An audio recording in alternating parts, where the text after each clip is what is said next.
ሰላምና ጤና በያላችሁበት ይድረሳችሁ ውድና የተከበራችሁ ቤተሰቦቻችን እንደምን አላችሁልን? ከሁለተኛው የዩቲዩብ ቻናላችን አዲስ ስፖርት ልዩ የተለያዩ ስፖርታዊ ጉዳዮችን ወደ እናንተ ልናደርስ እነሆ ዳግም ተገናኘን።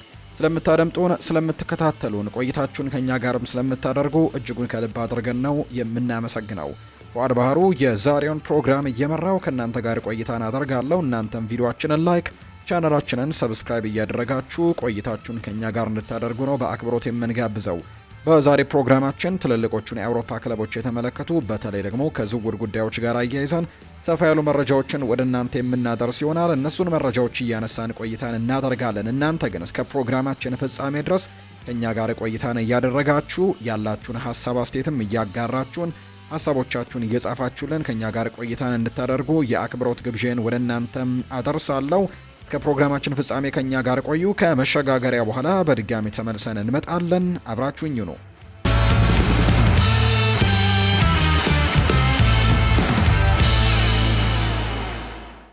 ማንቸስተር ዩናይትድ ለአማካይ ክፍሉ የተለያዩ ተጫዋቾችን ቢጠቁሙትም በሪፖርቶች መሰረት ካርሎስ ባሌባንና ኤሊዮት አንደርሰንን በድምሩ በ200 ሚሊዮን ፓውንድ ለማስፈረም መርጧል ነው የተባለው። የማንቸስተር ዩናይትድ የካሴሜሮ ኮንትራት ወደ መጠናቀቁ የተቃረበ ሲሆን አጥጋቢ ብቃት እያሳየ የማይገኘው ማኑኤል ኡጋርቴንም ለማሻሻል አዲስ ተጫዋቾችን መፈለጋቸው አይቀሬ ነው። እንደ ቲም ቶክ ዘገባ ከሆነ በብራይተን ድንቅ ብቃቱን እያሳየ የሚገኘው ባሌባና በኖቲንግሃም ፎረስት አስደናቂ እንቅስቃሴ እያደረገ ያለው ኤሊዮት አንደርሰን የዩናይትድ ተመራጭ ኢላማዎች ናቸው። ካርሎስ ባሌባ ሲናገር ዩናይትድ ይህንን ጎበዝ ካሜሮናዊ ለማስፈረምም በራስ መተማመን እንዳለው ቀደም ብሎም ተዘግቧል። ኤሊዮት አንደርሰን ዩናይትድ ተጫዋቹን ለማስፈረም ቢፈልግም ከከተማ ተቀናቃኙ ማንቸስተር ሲቲ ከፍተኛ ፉክክር ነው የሚጠብቀው።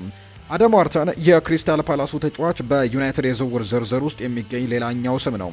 የቀድሞ የዩናይትድ አጥቂ ሉዊስ ሳሃ ክለቡ የካሴሜሮን ቦታ ለመተካት የኒውካስል ኮከቦችን እንዲመለከት መክሯል። ሳሃ ለቲም ቶክ ሲናገር ዩናይትድ ጠንካራና አማካይ ክፍሉን የሚቆጣጠር ተጫዋች ይፈልጋል። ይህም ደግሞ እንደ ቶናሊና ብሩኖ ጉማሬሽ ያሉ በአማካይ ክፍል ላይ ድንቅ ተጫዋቾች የሆኑ ተጫዋቾችን የማየው እንደ ኮቢ ማይኑ ካሉ ተጫዋቾች ጎንም ልምድ ያለውና የጨዋታ ሽግግሮችን የሚመራ ተጫዋች ያስፈልጋቸዋል። ሳሃም አክሎ ወጣት ተጫዋቾችን ብቻ ማስፈረም ለወደፊቱ ጥሩ ቢሆንም በአሁኑ ወቅት ግን ልምድ ያላቸው ተጫዋቾችን ለክለቡ ወሳኝ መሆናቸውን ይገልጻል። የአደም ዋርተንና የብሩኖ ጉማሬሽ ጥምረትም ለዩናይትድ እጅግ ተስማሚ እንደሆነም ጭምር ነው የጠቀሰው።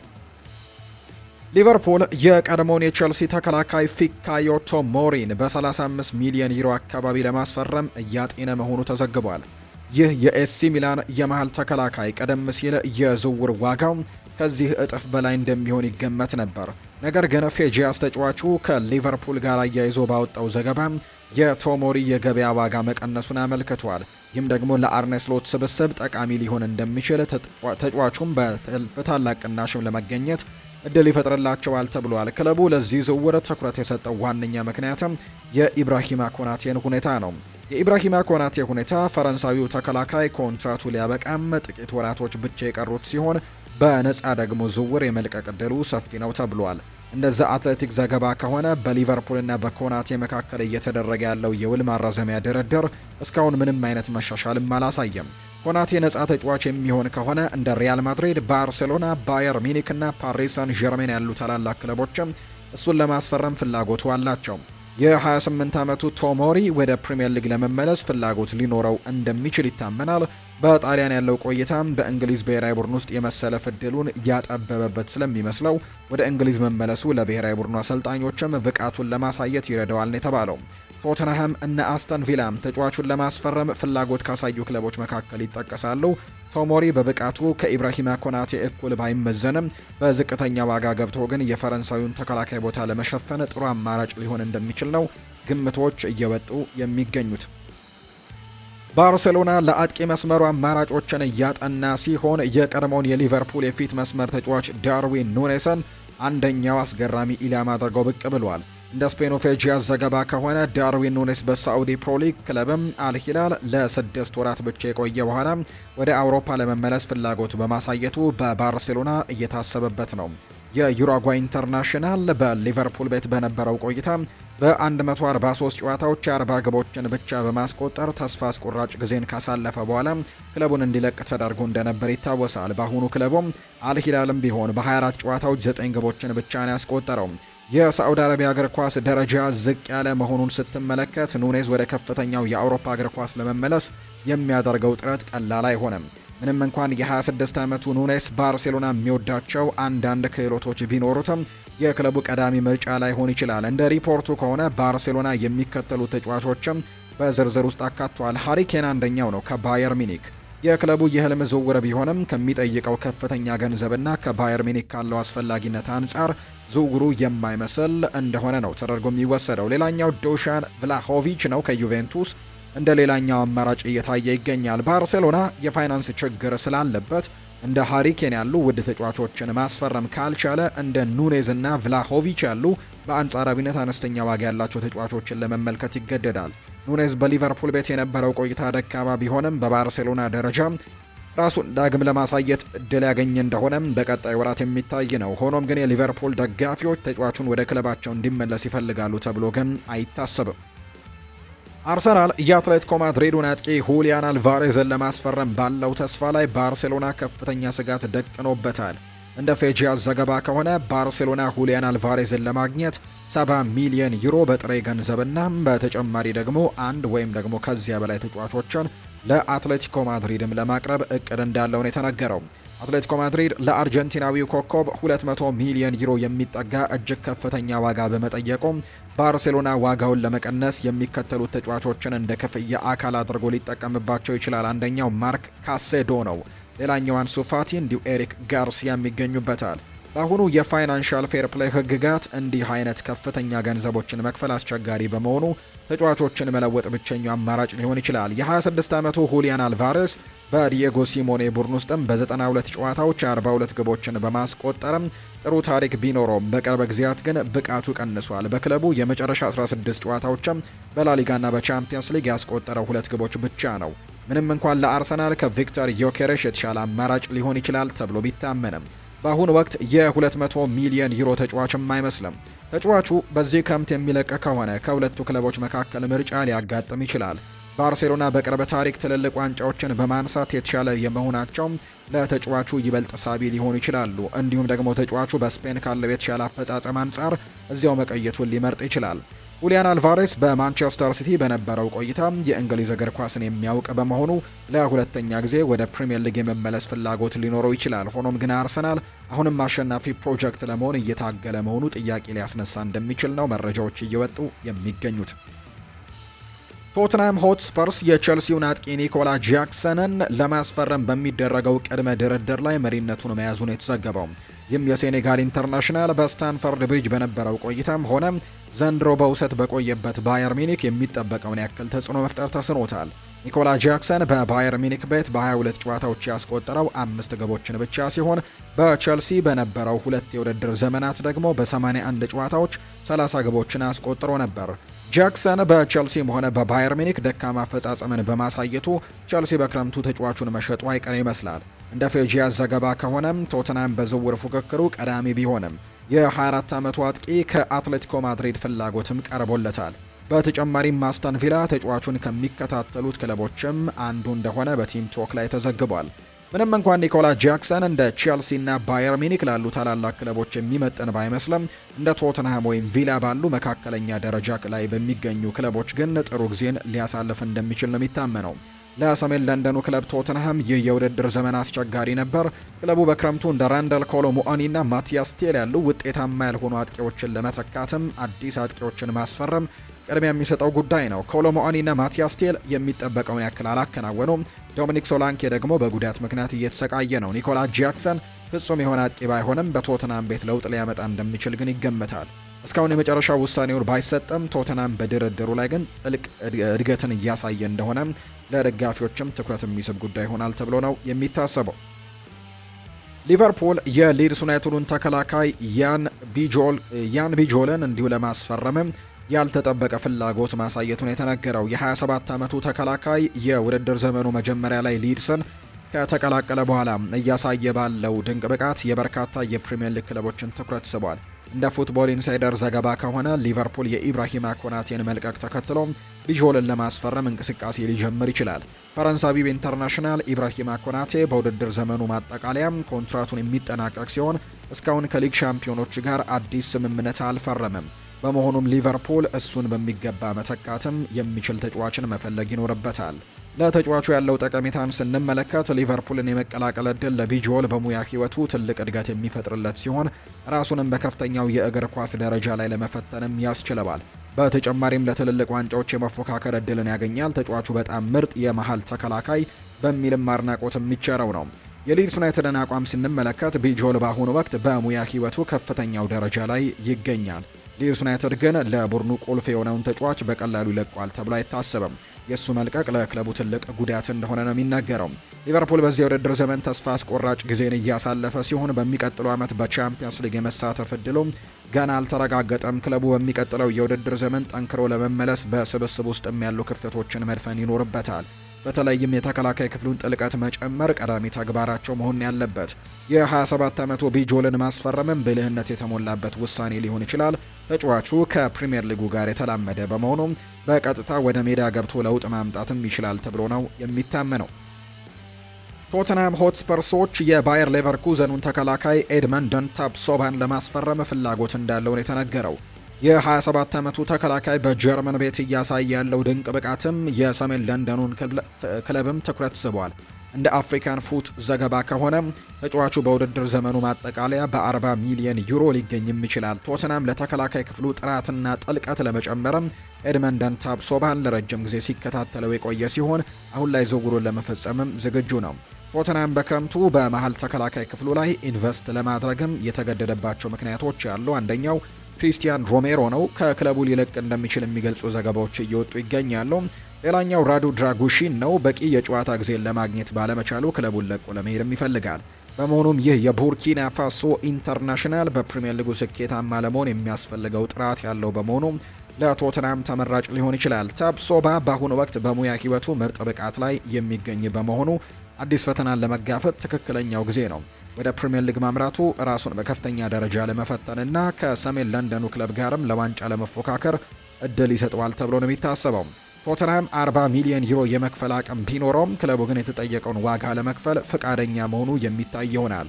አትሌቲኮ ማድሪድን በተመለከተ ስፔናዊው ክለብም ተጫዋቹን ለማስፈረም ፍላጎት አለው። አትሌቲኮ በሚቀጥለው ዓመት በቻምፒየንስ ሊግ የመሳተፍ እድል ያለው በመሆኑ ለተጫዋቹ የተሻለ መዳረሻ ሊሆን እንደሚችል ነው የተገመተው። ማንቸስተር ዩናይትድ በውድድር ዘመኑ ማጠቃለያ ራፋኤል ሊያውን ከኤሲ ሚላን ለማስፈረም ተስፋ አድርጓል። የ26 ዓመቱ ተጫዋች በጣሊያኑ ክለብ ውስጥም ቁልፍ ተጫዋች የነበረ ሲሆን የፕሪሚየር ሊግ ግዙፎቹንም ትኩረት ስቧል። ዩናይትድ የእንግሊዝ እግር ኳስን ዳግም ለመቆጣጠር በማቀዱ ከፍተኛ ጥራት ያላቸው ተጫዋቾችን ማምጣት ይፈልጋል። ይህ የፖርቱጋል ኢንተርናሽናልም ለቡድኑ ታላቅ ተጨማሪ ሊሆን ይችላል። አርሰናልም ራፋኤል ሊያውን ለማስፈረም ከፍተኛ ፍላጎት አለው። ሊያው በየትኛውም የማጥቃት መስመር ላይ የመጫወት ችሎታ ያለው ሲሆን ይህ ደግሞ ሁለገብነቱ ለማንቸስተር ዩናይትድም ትልቅ ጥቅም ይሆናል ተብሎ ነው የሚታሰበው። እንደ ፌጂያስ ዘገባ ከሆነ ተጫዋቹ በውድድር ዘመኑ ማጠቃለያ 100 ሚሊዮን ዩሮ ሊያወጣ ይችላል። ማንቸስተር ዩናይትድ ይህንን ከፍተኛ ገንዘብ ለመክፈልም ፍቃደኛ መሆኑ የሚታይ ነው። ራፋኤል ሊያው በሙያ ሕይወቱ ምርጥ ደረጃ ላይ የሚገኝ ሲሆን ለቡድኑ ግቦችን ፈጣን ፍጥነትንና ልዩ ጥበብንም ይጨምራል። በዚህ የውድድር ዘመን በ11 ግቦች ላይ ቀጥተኛ ተሳትፎን አድርጓል። በፈረንሳይና በጣሊያን ሊጎችም ብቃቱን ያሳየው ራፋኤል ሊያው አሁን ደግሞ በእንግሊዝ ምድርም ራሱን ለማሳየት ሊጓጓ ይችላል። ተጫዋቹ ከማንቸስተር ዩናይትድ እና አርሰናል በተጨማሪ ከሊቨርፑል ጋርም ስሙ ተያይዟል። የማንቸስተር ዩናይትድ የበላይ ኃላፊዎችም በክረምቱ ትልቅ ዝውውርን ለመፈጸምም ለተቀናቃኛቸው መልእክትን ማስተላለፍ ነው የሚፈልጉት። ሁኔታው በቀጣይ ወራቶች እንዴት እንደሚለወጥም የሚታይ ነው። ራፋኤል ሊያው በመጨረሻም ወደ ፕሪሚየር ሊግ የሚያመራበት እድል ግን ሰፊ የሆነ ነው የሚመስለው። የቶትንሃም ሆትስፐርሱ ወጣት ሉካስ ቤርግቫል በውድድር ዘመኑ ማጠቃለያ የቼልሲና የሊቨርፑል የዝውውር ኢላማ መሆኑ ተነግሯል። ቶተንሃም እስካሁን ባለው ቆይታም ተስፋ አስቆራጭ የውድድር ዘመንን እያሳለፈ የሚገኝ ሲሆን በሊጉ የደረጃ ሰንጠረዥም በታችኛው አጋማሽ ላይ ነው የተቀመጡት። ክለቡ በዚህ ሁኔታ ላይ የሚቀጥል ከሆነ ወደፊት ምርጥ ተጫዋቾቹን ሊያጣ እንደሚችል ስጋቶች አሉ። ቤርግቫል ከቼልሲ በተጨማሪ በሊቨርፑል እይታ ውስጥም እንደሚገኝ ጭምር ነው የሚያሳዩ መረጃዎች የወጡት። እንደ ቤርግቫል ያሉ ምርጥ ተሰጥኦዎች በከፍተኛው የእግር ኳስ ደረጃ መወዳደር የሚፈልጉ ሲሆን ቼልሲ ደግሞ በዚህ የተሻለ አማራጭ ሊሆን ይችላል። ቼልሲ በሚቀጥለው ዓመት የቻምፒየንስ ሊግ ተሳትፎን ለማረጋገጥ በጥሩ ሁኔታ ላይ የሚገኝ በመሆኑ ለወጣቱ የጨዋታ አቀጣጣይም ሳቢ መዳረሻ ሊሆን እንደሚችል ነው የተነገረው። ምንም እንኳን ቼልሲና አስተን ቪላ በጃንዋሪ የዝውውር መስኮት ጥያቄ አቅርበው የነበረ ቢሆንም ቶተንሃም ግን ውድቅ አድርጎታል። ፒት አሩርክ ለፉትቦል ኢንሳይደር ላይ እንደገለጸው ቶተንሃም ከአውሮፓ ውድድሮች ውጭ የሚሆንና መቸገሩን የሚቀጥል ከሆነ ለምርጥ ተጫዋቾች የሚቀርቡ ጥያቄዎችን መቋቋም ይከብደዋል። ቤርግቫል በቶተንሃም ከፍተኛ ግምት የሚሰጠውና እስከ 2031 ድረስ ረጅም ኮንትራት ያለው ተጫዋች ነው። ክለቡ ለወደፊቱ እቅዱ እንደ ቁልፍ ተጫዋች ቢመለከተውም ሌሎች ክለቦች ግን የቶተንሃምን ጽናት ለመፈተን ዝግጁ ናቸው። በአሁኑ ወቅት ቶተንሃም አዲስ አሰልጣኝ ኢጎር ቱዶርን የቀጠረ ሲሆን ትኩረታቸውንም የውድድር ዘመኑን ወደ መስመር ማስገባት ላይ ነው። እንደ ቤርግቫል ያሉ ጥራት ያላቸው ተጫዋቾች በክለቡ ለመቆየትም በየጊዜው ከፍተኛ ደረጃ መወዳደር ይኖርባቸዋል። ቤርግቫል በፕሪሚየር ሊግ ብቃቱን እያሳየ የሚገኝ ወጣት ተጫዋች እንደመሆኑ ወደፊት ትልቅ ኮከብ የመሆን ተስፋ አለው። በመሆኑም በትልልቅ ክለቦችም መጫወትና እንደ ዋና ዋንጫዎችን ማሸነፍ እንደሚፈልግ ነው ግልጽ የሆነው። ማንቸስተር ዩናይትድ የአማካይ ክፍሉን እንግዲህ ለማጠናከር አይደን ሄኪንን ለማስፈረም እየተከታተለው ነው።